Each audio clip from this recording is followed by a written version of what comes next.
This is John, Real World EV. Disclosure, all comments and views are my own in my videos. Quick update, this is the return trip, Knoxville to Jacksonville. Quite a nightmare situation with charging on my return trip. I had multiple stop problems with chargers not charging properly and reduced charging rates, and they were telling me it was because of the weather. It was extremely hot, and we had charging stations charging at 30 kilowatts. Enjoy the video. All right, good morning. Here we go. Charged up to 100% last night. There's also an EV Go station, as I mentioned yesterday. They have a CHAdeMO and a CCS connection. And then, of course, this Blink 1772. So I downloaded the Blink app yesterday. Could not get it charging, so I had to call them, and the guy had to activate it for me. Not sure why, but I will get back to you guys on my journey to Knoxville and then back to JAX. All right, stayed at a really nice Hyatt place downtown Knoxville last night. It was a really pleasant stay, and unfortunately there was no charging available anywhere close to the hotel. So my vehicle was just parked outside in the curb, by the curb, valet. And enjoy the video. This is the trip back to Jacksonville. Hope you enjoy.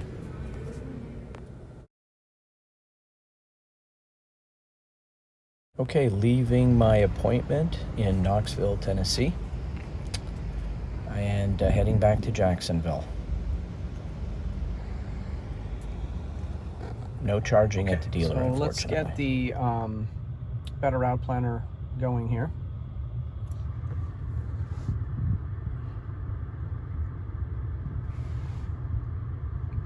So I'm going to enter. I'm going to hit the restart button. Starting point, I'm going to put my position.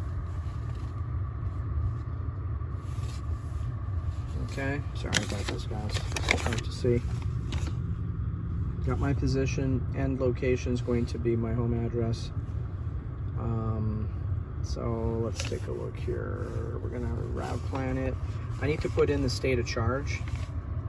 So right now, the state of charge, just so you guys see that, you click on this at the top left, that right there.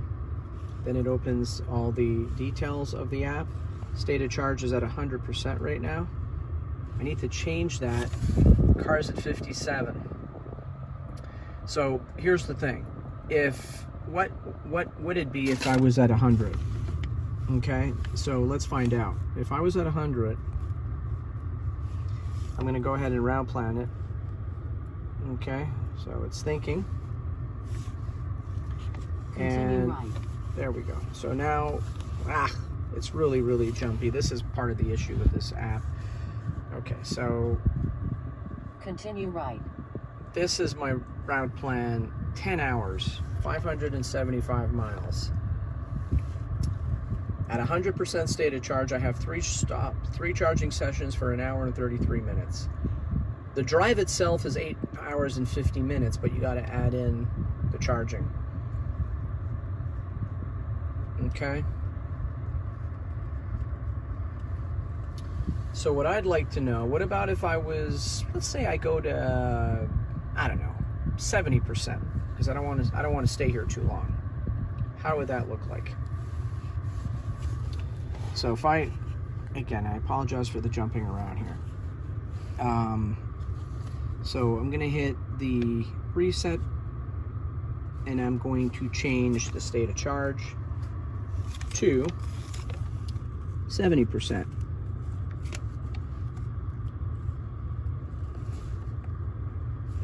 And then reroute it.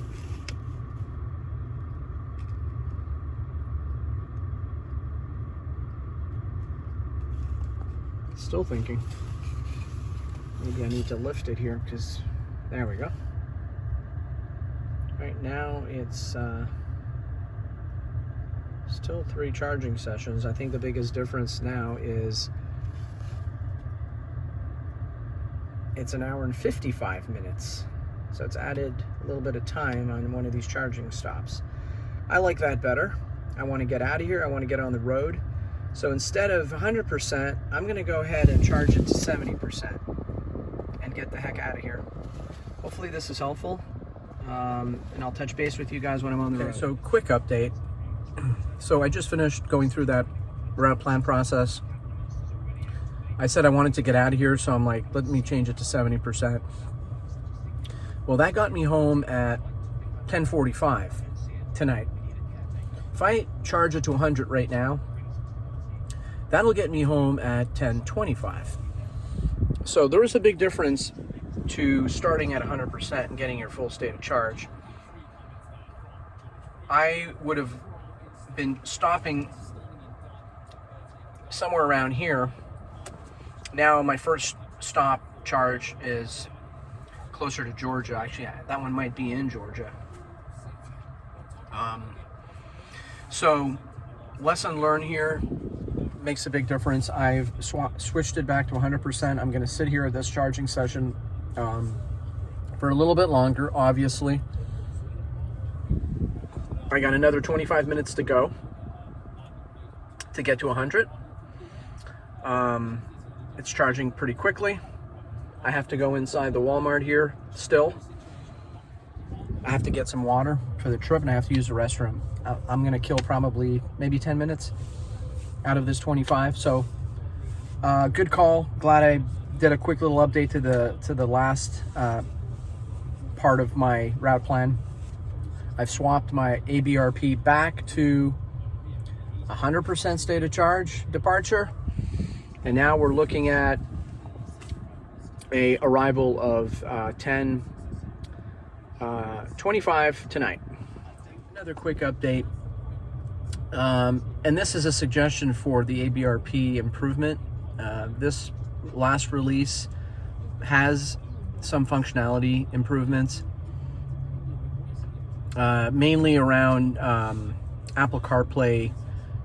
I think it's like connectivity and some of the screen lag has improved slightly. But here's a great example of a huge upgrade if they were able to do this. As you can see, ABRP identifies what kind of charger you're stopping at. There's the little letter E. The logo inside that beacon is Electrify America. You know that's an Electrify America charger that you're stopping at. But I should be able to tap that Electrify America beacon, and it should pull up that station with the station details, telling me availability, telling me how many stalls they have, which ones are busy, which ones are available. Those kinds of details would be huge. Because I could quickly make a change, sort of like in I believe this is how it works in a Tesla.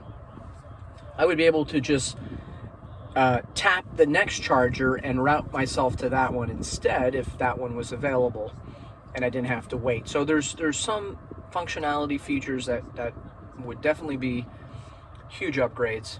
So I wanted to point that out. All right, we are back.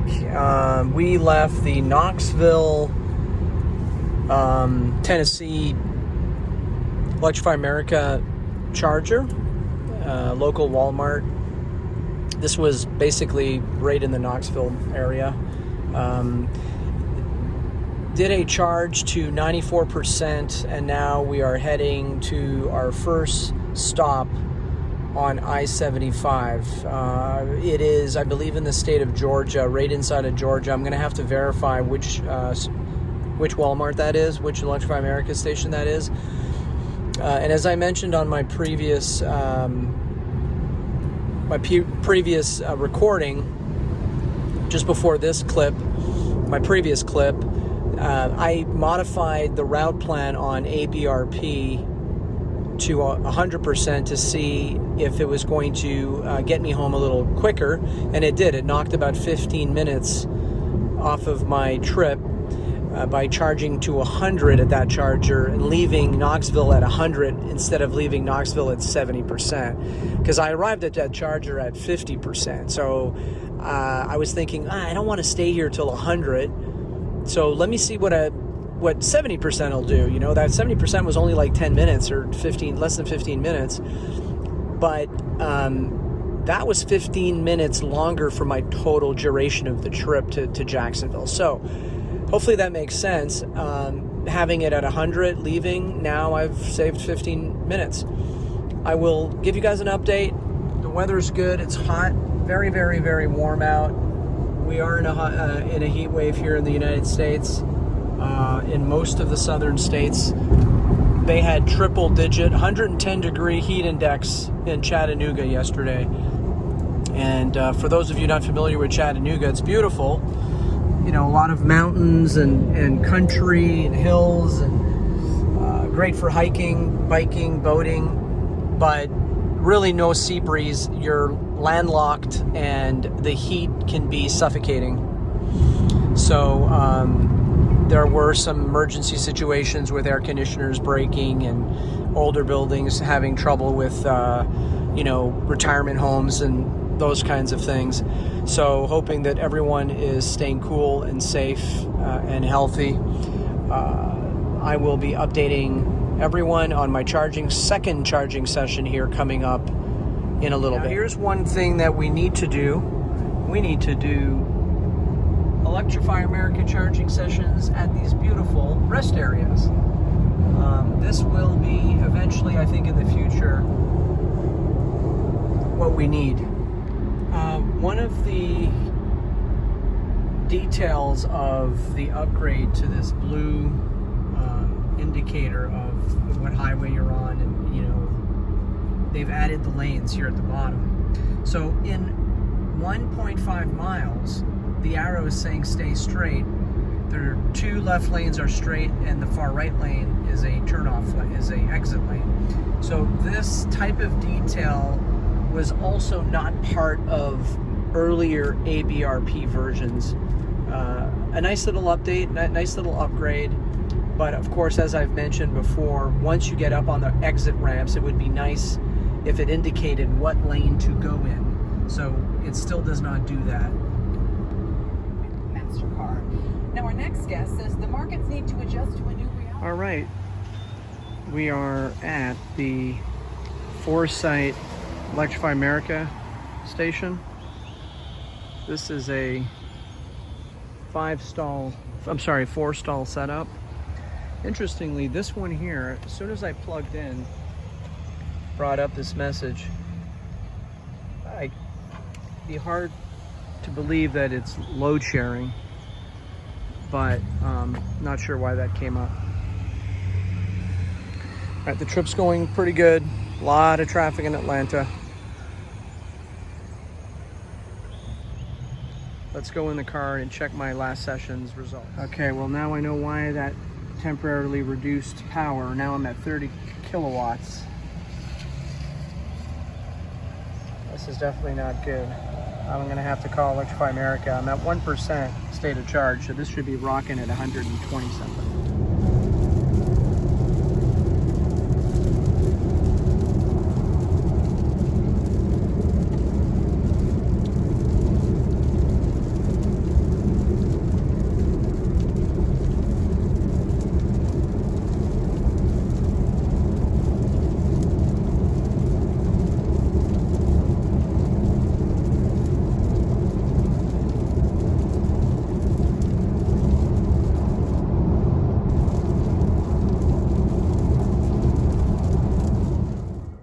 The nightmare that is this trip this week.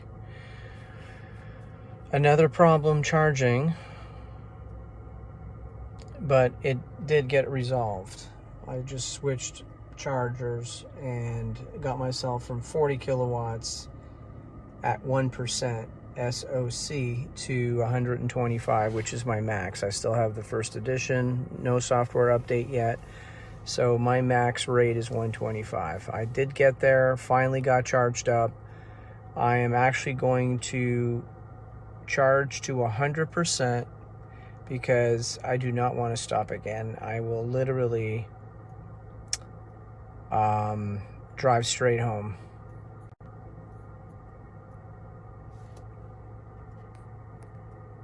And I will touch base with you all later. Thanks for watching.